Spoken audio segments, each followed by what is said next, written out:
Vad är det för fel på er son? Ja, det vet jag inte. Vad blir det istället? Det tycker jag var trevligare för oss andra också. Ja, det är om ni blir hindrat på djurplatser så blir det mycket trevligare er i alla fall. Samma tycker vi. Vi bor närmare. Ja, det är också så. Jag är närmare nu. Laholm är fan mycket Då närmare. ska han bli det.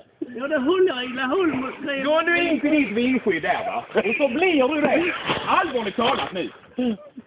Vi bara lägger ner. Jag är inte intresserad av att hålla på och tjabba på. Nej, det är inte Gå in och sätt dig! Nej, men gå in och sätt dig nu! Nej, inte för ut här. Vem fan ska tala om det för dig då? Ja, inte du. Jag vet Ska du tala om för din fru att hon ska få in dig där då? Ja, det kan du söka med. Ja, Jonas, skit i det nu. Ja, men gå in och lös dina korsord nu. Håll klapp. Tänk på hjärtat för fan. Ja. Du börjar bli blek nu. Du börjar bli blek. Skit i det. Nej, men du ska inte ärva mig ändå. Ja, jag fattar.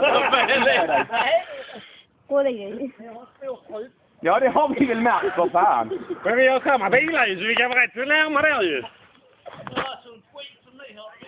Nej, Nej, det är bara för det är lite större än din och du har inte råd till dem.